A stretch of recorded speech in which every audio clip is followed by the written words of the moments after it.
Well, hello, new community. Thanks for joining us on this cold winter night.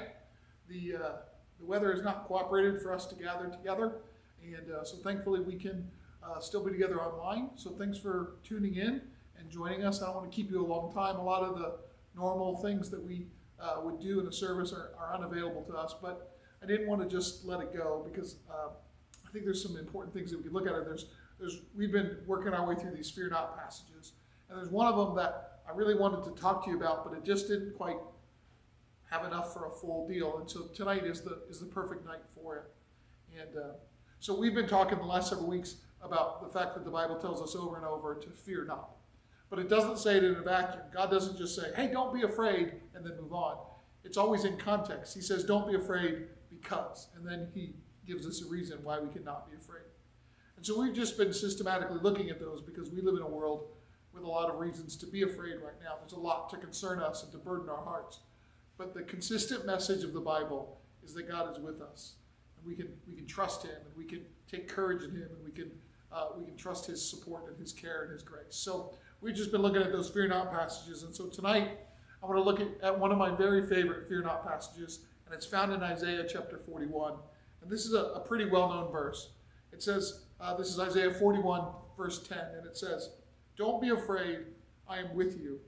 Don't be discouraged, for I am your God. I will strengthen you, and I will help you. I will hold you up with my victorious right hand. I love this passage. It's an important one to me. Several years ago, when I had a pretty major health crisis, I had to have surgery on my brain to remove a tumor from the side of it, and it was scary. And this was a passage that I held on to. And since then, it's gone on a note that I just kind of copy some important Bible verses to me on and read pretty often, if not every day, pretty often. And so I read this passage a lot. Don't be afraid, for I am with you. Don't be discouraged, for I am your God. I will strengthen you, and I will help you. I will hold you up with my victorious right hand. Man, that's important. And so tonight I just want to real quickly walk through that with you and maybe tell you a little bit of what I see. God says, don't be afraid because I'm with you. And man, this is over and over a theme that we see, that you're not alone. You can afford to not be afraid. You can push back against fear and anxiety because you know that God is with you. Don't lose that. Don't dismiss that. It's so important. God is with you. He's near you. He sees you. He understands what's going on in your life.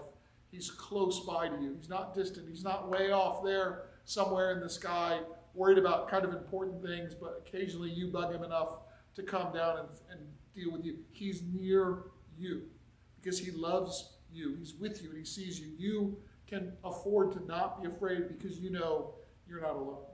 I think of a child who's in their room at night and it's dark and they're scared and they call their parents, and all it takes is the presence of a mom or a dad to say, I'm with you. The monsters aren't going to get you because I'm here. I want you to know that God is with you. And then he says, don't be discouraged, for I'm your God. And I want you to know that you can depend on God. It doesn't depend on you.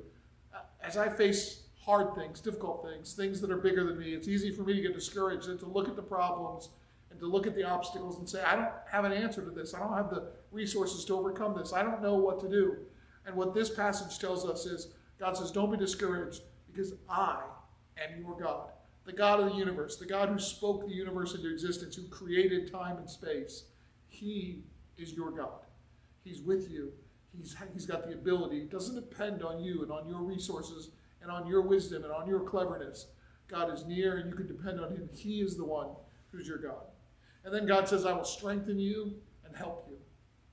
When I thought about this part of the passage, I realized that when I was in high school and college, I played a little bit of football. In college, I was on the team. I didn't really play. I was on the team. It's a different thing altogether. But when I was an athlete, the coaches would make us do strength and conditioning. They would have systems in place to get us stronger. And usually that involved lifting heavy things. They would tell us, go lift weights. Why? Because as you lift weights, as you strain your muscles, they get stronger. The reaction to strain is strength and growth. And so I want you to know it's very possible that the things that you're going through, the difficulties, the hard things that you're going through right now, God is with you. He'll strengthen you, he'll help you. But these may be the very things that are going to help you grow strong enough to deal with the other challenges that you face in life, to be prepared for the opportunities that God has for you. And so don't dismiss the fact. So many times I say, God, why are you letting me go through this? And so often I think the answer is, God says, because this is what you need to be strong enough to get through what's next. And so God is with you. God, the God of the universe, is your God, and he is strengthening you. The faith that you have in him, the perseverance, the way that we get through these obstacles and these times are going to strengthen us and make us stronger so that we can trust him even more. And then God says, I will hold you in my victorious right hand. And I want you to know that you're supported, that God has you in the palm of his hand. We used to sing that little song, he's got the whole world in his hand. And then the next part is, he's got you and me, sister, in his hand. He's got us right there in his hand. You're supported. He's holding you. You're not just being held in something. You're being held in God's victorious right hand. He's strong. He's faithful. He's good. And he's got you. And so whatever you face today, this coming week, whether it's just scraping the frost and ice off your car so you can make it to work, or it's the pandemic, or it's all of the things that come against us, I want you to know that the message of the Bible is you don't have to be afraid because God is with you. And he is the great big God of the universe, so you don't have to be discouraged. And he's going to strengthen you and help you, and he's got you in his strong right hand. So I want you to know you're loved. I want you to know God is with you. I want you to know we're praying for you. So thanks for joining us tonight. Just for a little reminder, remember the Bible promises you don't have to be afraid. So look for it. Discover what God is doing in your life. Inspire it in those around you as you live in faith and courage and joy. Lead people towards God and towards his goodness. Celebrate his kingdom and be all that God called you to be. Remember, there's nothing you could ever do to make God love you any more, and there's nothing you could ever do to make him love you any less. He already loves you more than you could possibly